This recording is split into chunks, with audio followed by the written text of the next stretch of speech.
কান্না পাচ্ছে আমার। ডোনেশন করেছে, শেষ হবে পেঁয়াজ বলছিল তরকারি।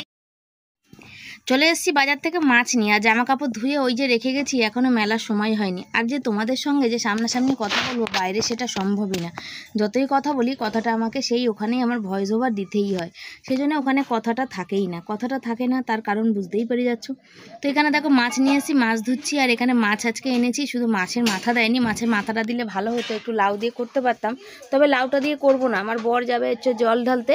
শুক্রবার দিন হচ্ছে মাকে জল ঢালতে যাবে আমাদের এখানে। মানে এখানে কি মনে হয় আশেপাশের কয়েকটা জেলাতে মানে সবথেকে মনে হয় বড় পুজো মা শকুন্তলার পুজো। শনিবার দিন পুজো আছে, শুক্রবার দিন জল ঢালা আছে। তো সেই জন্যে সেখানে জল ঢালতে যাবে। শুক্রবারও নিরামিষ খাবো, আর শনিবার তো নিরামিষ খাই আমরা, জানো। মাকে দেখতে যাবো, সেই জন্য তো নিরামিষ খেতেই হবে। তারপরে চলে এসেছি দেখো এখানে যে শসা পেঁয়াজ টমেটো সব কাটতে। আর আমার ছেলে এই খাবারটা খেতে ভীষণ ভালোবাসে, তোমরা জানো। আর ও যাবে এখন পড়তে, ওর 11টা থেকে পড়া আছে। তাই বললাম চল, ও ভাত আছে, বললো নাই মা ভাত খাবো না, তুমি আমাকে একটু শসা পেঁয়াজ টমেটো কেটে দাও। তো সেই জন্যই এগুলো কেটে দিচ্ছি, আর ওটা খেয়ে যাবে। আর আমি তারপর চলে আসলাম গ্যাস মুছতে। বলছে মা তুমি কবে ডাক্তার দেখাতে যাবে, তোমার আজকে তো শরীরটা খুব খারাপ, চোখ মুখগুলো কেমন লাগছে। তো সেই কথাগুলোই বলছিলাম, বললাম যে যাবো ডাক্তার দেখাতে, দেখি আজকে যাব নাম লেখাতে, যদি হয়তো সম্ভবত কালকেরে বৃহস্পতিবার ডাক্তার বসে, সে ডাক্তার দেখিয়ে আসবো। আর শরীরটা এতটাই খারাপ লাগছে যে বলার কথা না। আমার মনে হচ্ছে তখন যে চোখে জল ফেলি, কাঁদি বা কিছু একটু করি, যাই হোক, কিন্তু করতে পারি না। তো ছেলে তখন আমি বলাতে আমি বললাম যে ডাক্তার যে দেখাতে যাবো, বুঝতেই পারিস কতগুলো টাকা, 450 টাকা ভিজিট, তারপরে টেস্ট আছে সেগুলো। আর আমার তো এই মাসে থাইরয়েড টেস্ট করতেই হবে, যেহেতু থাইরয়েডের ওষুধটা পুরো শেষ। এবার 3 মাস পর পর টেস্ট করতে বলেছে। আর আমার বিগত 6 মাস হয়ে গেছে, আমি এখন অবধি টেস্ট করতে পারিনি। তো টেস্টটা করবো ভাবছি। এবার ভাবলেই তো সব সম্ভব হয় না, ভাবার মধ্যেও আবার হচ্ছে সেই টাকার ব্যাপারটা থেকে যায়, সেই কারণেই এই ব্যাপারটা। আর আমি তোমাদের সাথে একটা জিনিস শেয়ার করবো, যেটা শেয়ার করা হয়নি। স্কুলে আমার থেকে কত টাকা নিয়েছে আর কেন নিয়েছে সেটা চলো তোমাদের দেখাই। আমাদের সাথে একটা জিনিস শেয়ার করি, দেখো কোনো কিছুই সরকারি বা কিছু নেই, তোমাদের বিলটা শেয়ার করিনি, শেয়ার করছি। দেখো এইটা হচ্ছে মেন, যেখানে এই যে 240 টাকা, এটা কিন্তু স্কুলের ভর্তির বাবদ। সরকারি স্কুল তো কম লাগে। শুধু দেখো কি অবস্থা। এইটা দেখো কি দিয়েছে, 110 টাকা নিয়েছে। এই যে কার্ড ফি, আইডেন্টি কার্ড দেবে তার জন্য 110 টাকা। ভাবতে পারো, ভাবা যায় না, ভাবা যায় না, একদম অস্বাভাবিক ব্যাপার। আর এই দেখো 400 টাকা নিয়েছে, টোটাল নিয়েছে 750 টাকা। এই নিয়েছে 400 টাকা, যেটা আমার নামে কেটেছে। আমি স্কুলকে ডোনেশন, সরকারি স্কুলে আবার ডোনেশন, তাও আবার 400 টাকা, ভাবা যায় বলো তো। দেখো এইটা 240 টাকা, 110 টাকা, এই 350 টাকা, আর এই 400 টাকা নিয়ে ডোনেশন করেছে। যত বছর ভর্তি করবে, এইটা শুধু না, এখন এটা তো শুধু হলো, যেহেতু আমার ছেলের কম্পিউটার আছে, সেহেতু বলেছে কম্পিউটারের টাকাটা কদিন পর হিসাব হবে। একদিনও কম্পিউটার সারা বছরে করায় না, অথচ টাকা নেয় কত জানো? আর টাকা নেয় কত জানো? টাকা নেয় 350 450 টাকা করে টাকা নেয়। তারপরে হচ্ছে তোমার আবার কি নেবে, আবার হচ্ছে ওই সেন্টার চার্জ। পরীক্ষা হবে ফার্স্ট সেমিস্টার, তখন আবার সেন্টার চার্জ। আগের বার মানে 350 টাকা দিয়েছিলাম না বাবা, এরকম কিছু একটা দিয়েছিলাম, কি 350 কি, মানে যাই হোক। হ্যাঁ বিল তুলে দিয়েছি, নাহলে দেখিয়ে দিতাম তোমাদের। সব আমি এক জায়গায় করে রাখি, তোমাদের না দেখালে তোমরা হয়তো ভাববে যে শিবানী ঠিক সত্যি বলে না, মিথ্যা বলে। শিবানীর কাছে কখনো কোনো মিথ্যা কথা পাবে না, মিথ্যার আশ্রয় শিবানী নেয় না। শিবানী যা, শিবানী তাই বলতে ভালোবাসে। শিবানী যদি তাতে মানে শিবানীর লোকে খারাপ বলুক, যাই বলুক, কিন্তু শিবানী ওই কথাটা বলতে ভালোবাসে। বিলটা তুমি তুলে দাও। তো আজকে তোমাদের সামনে ইন্ট্রো দেওয়া হয়নি। তো গুড মর্নিং সবাইকে, সবাই কেমন আছো? আশা করি ভালো আছো, সুস্থ আছো। আমিও ভালো আছি। শরীর আমার বেজায় খারাপ হয়েছে, প্রচুর খারাপ হয়েছে, আমি নিতে পারছি না, এতটা খারাপ। সব কাজ বাজ আমার ছেলে এখন অনেক কাজ করে দিয়ে গেল, জামা কাপড় মেলে দিয়ে গেল, এই যে সব কিছু এই যে নামিয়ে রেখে দিয়ে গেছে, সবজি ফবজি, এই যে চাল মেপে দিয়ে গেল, যে মা সব মেপে টেপে দিয়ে যাচ্ছি, ও পড়তে যাচ্ছে, বুঝেছো। ওকে মুড়ি মেখে দিলাম, খেয়ে নিয়েছে। আর ওই যে ও চলে যাচ্ছে পড়তে। বাকি যতটুকুনি ওর দ্বারা সম্ভব ছিল ও করে দিয়েছে। সিটটা একটু জল দিয়ে নে বাবা, নাহলে গরমে একদম বসতে পারবি না। এক মুখ জল দিয়ে নে, গরম গোটা উঠে যাবে। ওই যে ছেলে বেরিয়ে যাচ্ছে, দেখা যাচ্ছে না, রোদ্দুরে জলসা। আর আমাদের ঘরে চারিদিকেই রোদ্দুর, গরম, এখন বসা যাচ্ছে না। আর আমি হাঁপিয়ে যাচ্ছি। তাড়াতাড়ি চলে এসো, হ্যাঁ ঠাকুর দেওয়ার আছে। তো বরকে ফোন করার আছে, মাকে করার আছে, আর বর বকাবকি করছে, বলছে সংসার যেমন চলবে চলুক, তুমি ডাক্তারখানায় চলো। মেন কথা হচ্ছে ডাক্তারখানায় গেলে এখন 500 টাকা ভিজিট। সরকারি হাসপাতালে তেমনভাবে, আমাদের এখানে যে কানাইপুর হসপিটাল আছে, এর আগে এই সব প্রবলেম নিয়ে আমি গেছিলাম, তেমনভাবে ট্রিটমেন্ট হয় না। দিনের পর দিন ঘোরাতে থাকে। আমার বোনের শাশুড়িরও সেম অবস্থা। লাস্টে বেচারির অ্যাপেন্ডিক্স ভিতরে বাস্ট করে গেছিলো। দিনের পর দিন মানে 8-9 মাস যন্ত্রণায় থাকতে পারছিল না। যখন অতিরিক্ত যন্ত্রণা হয় ওরা হসপিটালে নিয়ে যাচ্ছিল, ওরা একটা করে ইঞ্জেকশান দিয়ে ব্যথা কমাচ্ছে। লাস্ট পজিশানে তো এমন হয়েছিল, যেদিন অ্যাপেন্ডিক্সটা বাস্ট হলো তার একদিন আগে, না হ্যাঁ 1 দিন আগে কি 2 দিন আগে, রাত্রির 2টো নাগাদ খুব যন্ত্রণা করছিল। তখন হচ্ছে নিয়ে গেল হসপিটালে, ইঞ্জেকশান দিয়ে বাড়ি পাঠিয়ে দিল। দিয়ে 4টে বাজে আর যন্ত্রণায় সহ্য করতে পারছে না, আবারও সেই সেম অবস্থা। ওয়ালসে আমাদের এখানে যে বড় হসপিটাল, এখানে অপারেশন আর দিনের পর দিন দেখিয়ে যাচ্ছে। আজকে এই ডেট, কালকে ওই ডেট, কালকে ওই রিপোর্ট করে আনো। ওই করতে করতে বেচারার অ্যাপেন্ডিক্স আরও বাড়তে বেড়ে গেল। লাস্টে পেটের ভিতরে বাস্ট হয়ে গেল। রাতের বেলা রাতারাতি বাস্ট হয়ে গেল। কি করবে ওরা? আর সরকারি হাসপাতালে না নিয়ে গিয়ে ধার দেনা করে নার্সিংহোমে ইমার্জেন্সিতে নিয়ে গিয়ে শতে অপারেশন করলো। একটা ইঞ্জেকশন দিল, যাতে ভিতরে বাস্ট হয়েছিল তো সেই যেন মানে চারিদিকে ছড়িয়ে গেছে, সেই জিনিসটা যেন মানে ইনফেকশান না হয়ে যায়। এখনকার দিনে ইনফেকশান মানে বড় রোগের সম্ভাবনা। একটা দামি ইঞ্জেকশন দিয়েছিল। পরে দিয়ে মানে সেই রাত পার করে ভোরবেলায় অপারেশন করতে গেলেও তো সেই ওটি রেডি হতে হবে, তাই না? ওই রাতের বেলা ওই ডাক্তার অপারেশন করে না, তো ওই ডাক্তার দেখেও না কাউকে। উনি এখানে ভালো ডাক্তার, কিছু সোর্স ছিল ওদের, সেই সোর্সে দেখিয়েছে। তাই জন্য এখানে সরকারি হাসপাতাল তোমাকে কি বলবো, পিজি বলো মেডিকেল বলো, দিনের পর দিন ঘোরাতে থাকে। আর মানে আমি দেখিয়েছি তো আমার বরের পেটের ওঠার জন্যে মানে কোনো ট্রিটমেন্ট শুরু করে না। এই টেস্ট ওই টেস্ট সেই টেস্ট করতে করতে জিনিসটা আরও বিগত দিন বেড়ে যায়, বড় হয়ে যায়। মানে বলার কথা না। এই যে সরকারি হাসপাতাল যে এত ভাঙচুর করে, আমরা বলি যে করো না, এরকম উচিত না, কিন্তু ওই ডাক্তাররা এত গাফুলিতি করে। আমার বাবা ভর্তি ছিল সেই সময়ও দেখলাম আমরা, এত বাড়াবাড়ি হয়ে গেছে, পেশেন্ট ফেলে রেখে দিয়েছে। ডাক্তার নেই, বলছে ডাক্তার নেই, ডাক্তার আসেনি, এরকম কথা বলার মানে ভাষা নেই। তো যাকগে, যাই রান্নাবান্না করি আর দেখি, যাব ডাক্তারখানা, না গেলেই নয়, ডাক্তারখানা আমার যেতেই হবে, ডাক্তার দেখাতেই হবে। আমি চলতে ফিরতে পারছি না, আমার এত কষ্ট হচ্ছে। সাথে থাকো তোমরা। মাছ ভাজবো, কড়াইটা বসিয়ে দিয়েছি, আর কুকারের মধ্যে ডাল দিয়ে দিয়েছি সেদ্ধ হওয়ার জন্য। এই গ্যাসটা না খুব ডিস্টার্ব করে, ভালো করে জ্বলতে চায় না। কুকারে ডাল দিয়ে দিয়েছি সেদ্ধ হওয়ার জন্য। আম দিয়ে ডাল করব। এ দেখো মাছ কেটে নিয়ে, মাছ ধুয়ে কেটে এনেছি। মাছের ডিমটা আছে, ভাবলাম বড়া করব। তো কি রান্না করব এখনো অবধি কিছু সিদ্ধান্ত করতে পারিনি, জানো তো। এই মাছটা ভাজি, তারপরে দেখা যাবে। আর তার সাথে দেখাই তোমাদের, আম হলুদ দিয়ে রেখেছি কেন, একটু তাহলে কষকষ হবে না। আর এই যে পুঁই শাক কেটেছি আমাদের গাছের, একদম টাটকা, সকালবেলা কেটেছি। বড় বড় পাতা, তোমরা বলো। এই দেখো তলার দিকে বড় বড় একদম কচি কচি, কেন গাছগুলো না এই সাইজের হয়েছে, এরম হয়েছে, লম্বা ছোটো ছোটো। মানে এইটুকুনি পুরো গোড়া থেকে কেটেছি। এই দিকে তো তেমন শাক পাতা নেই, পুরো একটা কোথাও। তার জন্য কতগুলো পাতা, যতগুলো পাতা পেরেছি বড় বড় নিচের দিকে হয়েছে। 2 দিন পরে তো নষ্ট হয়ে যাবে, তা দিয়ে খেয়ে নেওয়া অনেক ভালো, তাই না? তাই জন্য গাছের পুঁই শাক কেটে নিয়েছি। আর এই রান্না দেখা যাক আর কি করি। মাছগুলো সব একে একে দিয়ে দিচ্ছি। আর আজকে হাত দিয়ে মাছ দেবো না, আজকে খুন্তি দিয়ে দিচ্ছি। আর আজকে তো কি বলবো বলো তো, এই যে তেলটা, এটা সাদা তেল, সেদিন লুচি ভাজা হয়েছিল, সেই তেলে আজকে মাছ ভেজে নিচ্ছি।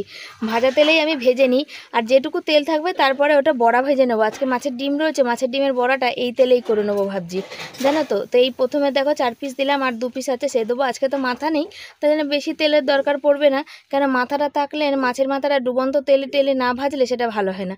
এখানে গাছের কেটে মানে পুঁই শাক কেটে নিয়েছি, আর তার সাথে মানে কেটে নিয়েছি সকালবেলা চান করার আগে।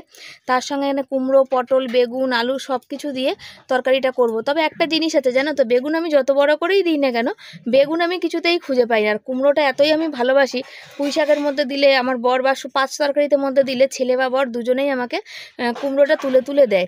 তবে এই কুমড়োটা কেমন হবে জানি না, জলসা হবে না কি হবে সেটাও বুঝতে পারছি না। পুঁই শাক তো আমি একদমই খাই না, জানো, একদম খাই না, মানে একদম খাই না।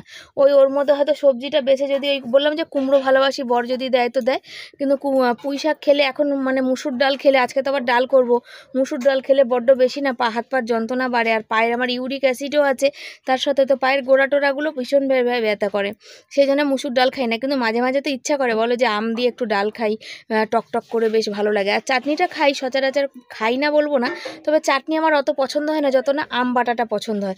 তবে মিনময়দি জানে যে আমরা আম বাটা খাবার আমাদের সিজন এসে গেছে, তবে এবছর এখনও আম বাটা খেয়ে উঠতে পারিনি, বুঝেছো তো। আম বাটাটা কবে খাবার, এই যে বসে বসে কাজ করছি আর কি যেন ভাবনা চিন্তা করছি, মাথা তো কখনোই যায় না, মাথাতে ভাবনা চিন্তা চলতেই থাকে। আর এই যে বেগুন কিনে নিয়ে এসেছি, সেদিন বেগুনগুলো নিয়ে এসেছিলাম একদম ভালো, কিন্তু আজকে দেখছি বেগুনগুলোর মধ্যে খানিকটা করে কিন্তু কানা পোকা মানে বেরিয়ে পড়েছে সেইটা। আর এখন বেগুনে অনেকেই ভাবে যে বেগুনে এখন দানা হয়, তো এখন কিন্তু বেগুনে অত দানা হয় না, এখন নতুন গাছের নতুন বেগুন হবে, তবে কি এখন বেগুনের দামটা ভীষণ বেশি হয়, সেই কারণে এখন বেগুন সবাই খেতে চায় না আর কি, বুঝেছো। তো চলো সবজিগুলো ঝটপট কাটি। কি করব, কাজ করব কি করব না বুঝতে পারছি না। তোমরা অনেকে বলো শিবানী কান্নাকাটি করবে না, শক্ত হও, সব ঠিক হবে। আমার জীবনে একটার পর একটা ঝড়ে, আমি ঘরে একা ফাঁকা, কেউ নেই।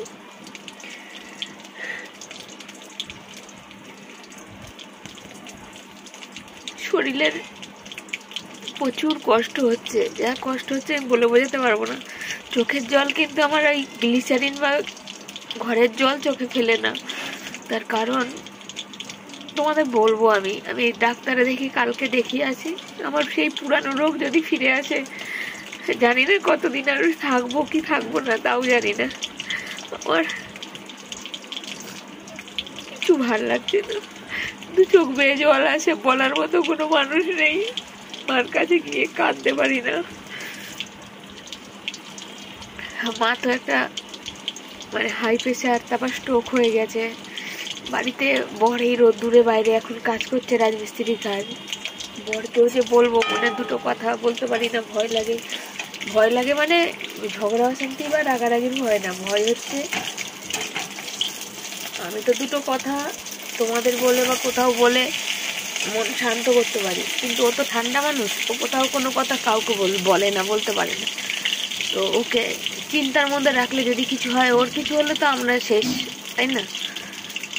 ওই জন্য ভীষণ শুধু কান্না পাচ্ছে আমার শুধু কাঁদতে ইচ্ছা করছে, ওই জন্য আমি আজকে ক্যামেরাও খুলতে পারছি না, যা কাজ করছি সকাল থেকে।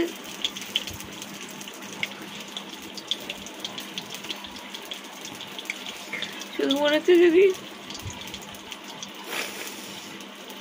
ভালো লাগছে না, কিছুই ভালো লাগছে না। আমাদের দেখাতেই ভুলে গেলাম, পুঁই শাক কেটেছি, এই দেখো এগুলো সব আছে, এখানে আলু দিইনি, এখানে পুঁই শাক আছে, কুমড়ো আছে, বেগুন আছে, সব কিছু আছে, পটল আছে, দিয়ে আলু দেবো, আলু না দিলে তো কোনো তরকারি সম্পন্ন হয় না।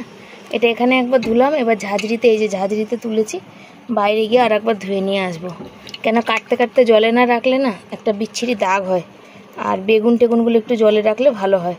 তো এগুলো সব কেটে নিয়েছি। আর এই যে মাছ ভাজাটা আমার হয়ে গেছে, এখানে হচ্ছে ডিম, মাছের ডিমটা রেখেছি বড়া করব, এখানে ভাত বসিয়েছি, আর এখানে একটু পেঁয়াজ ফোড়ন দিয়েছি, কালকেকার পটলের তরকারিটা দেবো একটু মশলা সাঁতলে, আর কুকারের মধ্যে ডাল সেদ্ধ হয়ে গেছে। এই তো ব্যাপার। ছেলেকে দিলাম এই হাঁড়িটা, বললাম বাবা 1 হাঁড়ি জল নিয়ে আয়, ও সবে পরে ঢুকলো, এখন 1টা বেজে গেছে, যে তুই 1 হাঁড়ি জল নিয়ে আয়, এনে আমার কর, একটু ঠান্ডা জল খাই। তো বললো মা যাচ্ছি দাঁড়াও, তো যাবে 1 হাঁড়ি জল আনবে। এই তো ব্যাপার। আলু কাটবো, কাটলে মোটামুটি কাটাকাটি শেষ হবে, পেঁয়াজ আর কাটবো মাছের জন্য, ব্যাস এই তো ব্যাপার।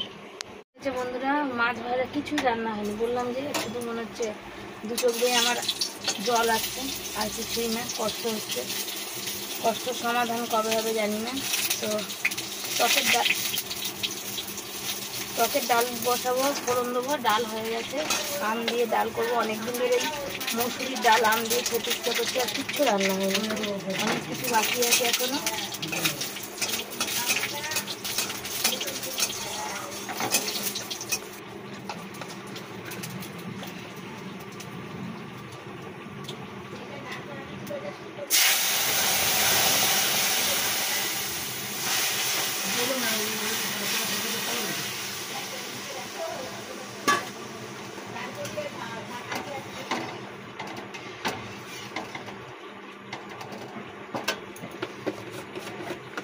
মাছের ডিমের মধ্যে বেসন, পেঁয়াজ, লঙ্কা টঙ্কা সব নিয়ে নিয়েছি।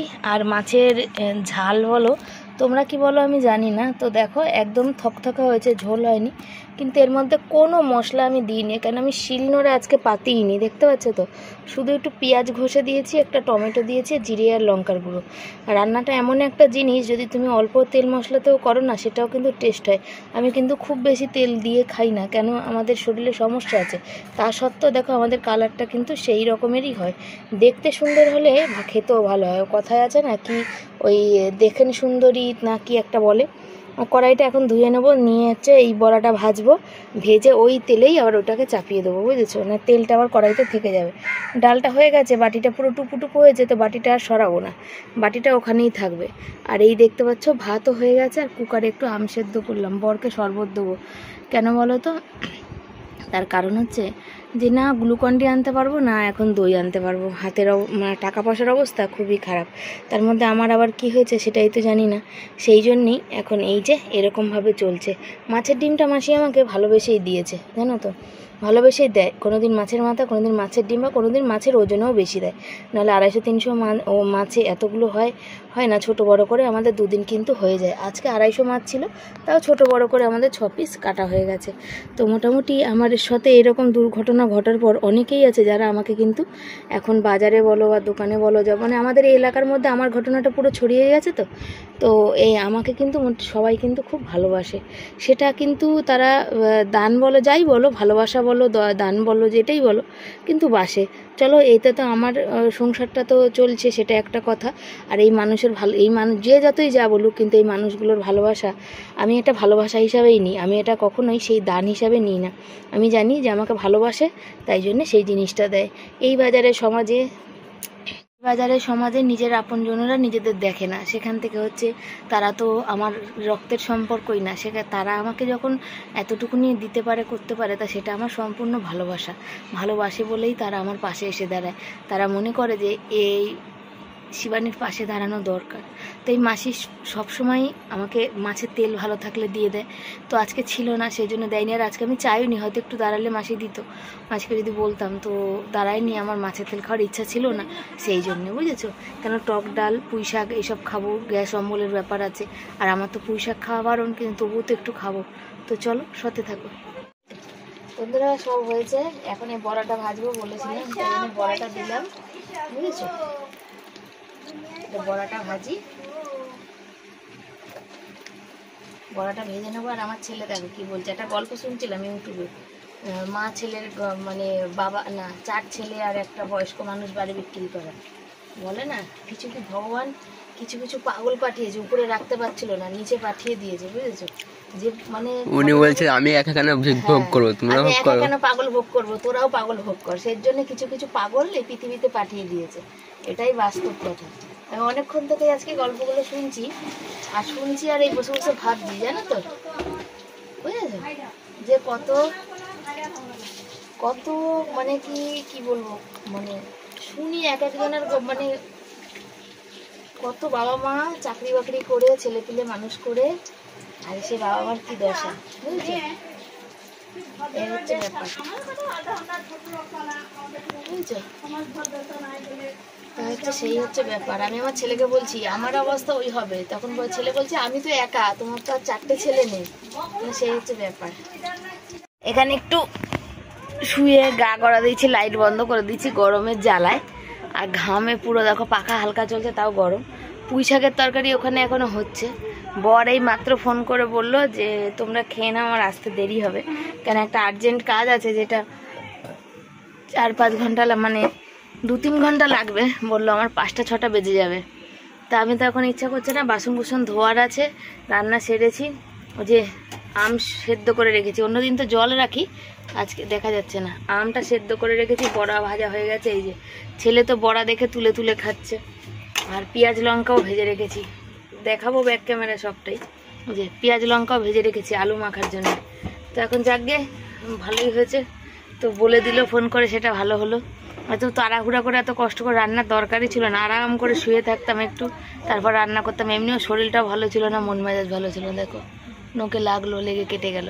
মানে ঘামেতে চামড়াটা পুরো নরম পাতলা হয়ে যাবে তো, আর নোক আছে যেহেতু, সেহেতু লাগলেই সারাত করে বেরিয়ে যায়, বুঝেছো? এই হচ্ছে ব্যাপার। তো চলো দেখি শাকটা কত দূর হলো, হয়ে তারপর এটাকে ঘেটে ঘুটে নামিয়ে ছেলেকে খেতে দিয়ে নিই, তারপরে আসছি। শুভ সন্ধ্যা সবাইকে। সবাই কেমন আছে? আশা করি ভালো আছে আর সুস্থ আছে, আমরাও ভালো আছি। আর সারাদিন এই যে বর বাড়ি আসেনি, এই ঢুকলো। কটা বাজে বলো? 6:40 বাজে। এসে আমি আম সেদ্ধ করে রেখেছিলাম, ওই যে শরবত বানালো, নিজে খেলো, ছেলের জন্য রাখলো, আমাকে একবারও অফার করলো না যে কি খাবে নাকি।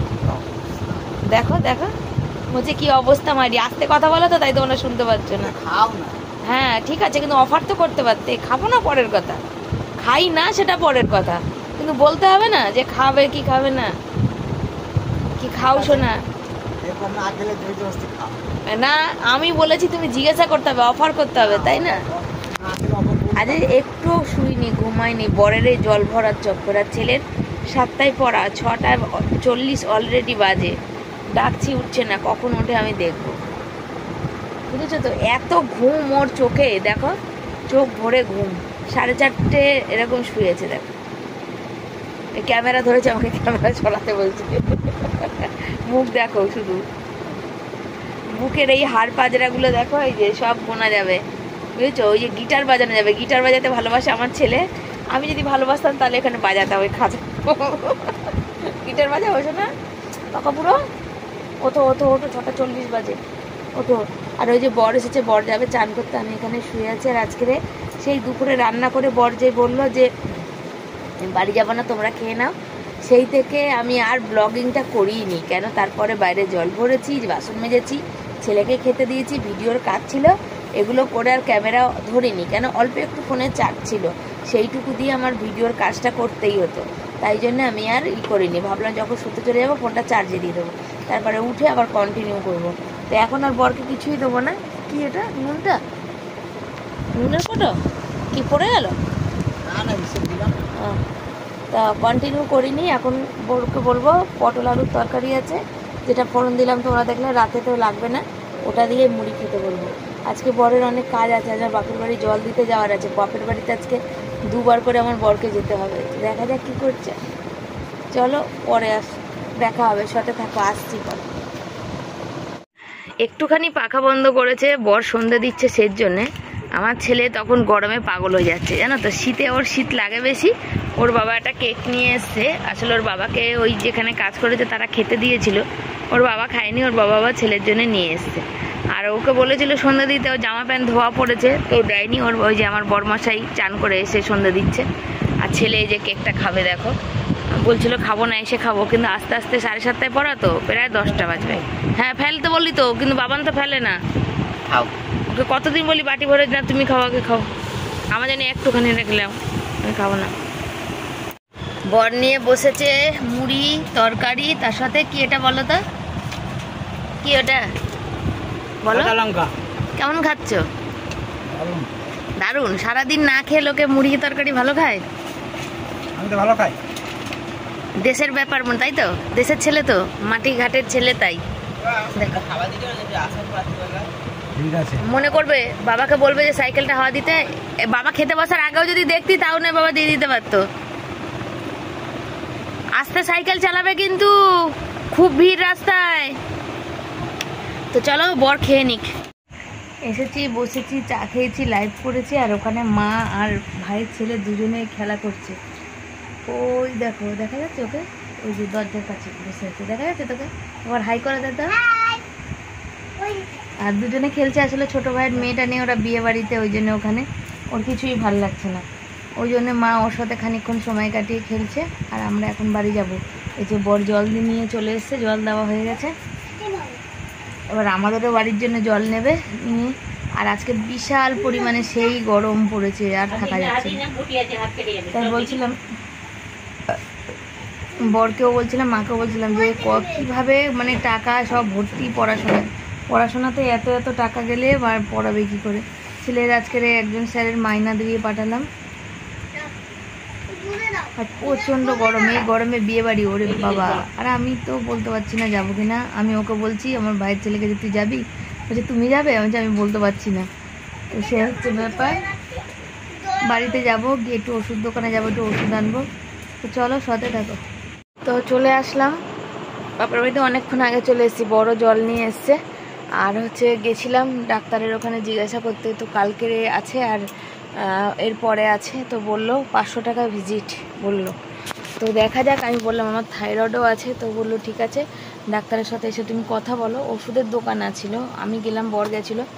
আর এখন অলরেডি 11টা বাজে, বর দেখো সেই খায়নি, এখনও বসে আছে। বলছি চলো তোমায় ভাত দিয়ে দিই, বলছে না, ছেলে ওই যে অনলাইন ক্লাস করছে, যেহেতু পড়তে গেছিলো, পড়ে এসে আবার 10টা থেকে ক্লাস চালু হয়েছে, ওই জন্য ক্লাস করছে বলে ও শুয়ে পড়েছে, ও আর বসে থাকতে পারছে না। সেই 7টা 7:30 থেকে তো বসে, বুঝতেই পারো অতক্ষণ বাচ্চা মানুষ কোমর ব্যথা করে। যেহেতু অনলাইন ক্লাস বোঝাচ্ছে, দেখাচ্ছে ফিজিক্স ক্লাস হচ্ছে অনলাইন। আর খাবার দাবার ওইখানে সব পড়ে আছে, কিচ্ছু আমাদের খাওয়া টাওয়া হয়নি, ছেলেই খেয়েছিল, আমি খাইনি। আর যেহেতু শরীরটা নিয়ে ভীষণ চিন্তায় আছি, আর বললাম তোমাদের যে শুধু মনে হচ্ছে কাঁদি, যে আমার একটার পর একটা লেগেই আছে, মানে আর মানসিক দিক দিয়ে শান্তি নেই, বলার মতনও কেউ নেই। ও অনলাইন ক্লাসটা শেষ করলে খেতে, তোমার দেবো খেতে, না ওর হয়ে যাবে তারপর খাবে, বলো। ছেলে বলছে আমার দেরি হবে, ওর বাবা বলছে তুমি খেয়ে না, ওর বাবা বলছে না ছেলের সাথেই খাবো। তো দেখা যাক, আমার কোনো ব্যাপার নেই, এমনিতে তো 12টা 12:30 শুই, আর রান্না করার ব্যাপার নেই, গ্যাস মোছার ব্যাপার নেই, কেন কাল তো আর নিরামিষ না, আর তরকারি একটু গরম করারই ব্যাপার থাকবে, সে বসিয়ে দেবো ওখানে। ছেলেকে আবার খাইয়ে দিতে হবে, ওর বাবাকে ভাত দিয়ে নাহলে খাওয়াবো ওখানে। তো চলো, এই তো হচ্ছে ব্যাপার। আর ছেলে না খেলে তো আমি খাবো মানে খেতাম না, বরকেই দিতাম শুধু, তো সে হচ্ছে ব্যাপার। চলো সাথে থাকো। আজকে কি রান্না করেছিলাম তোমাদের তো বলেছিলাম, আর এই দেখো দেখতে পাচ্ছ পটলের তরকারি, ডাল, মাছ, আলু মাখা, মাছের ডিমের বড়া, মাছের ঝাল, এইসব। তো চলো আজকের এই অবধি রইলো, পরের দিন আবার আসছি তোমাদের সঙ্গে দেখা করতে।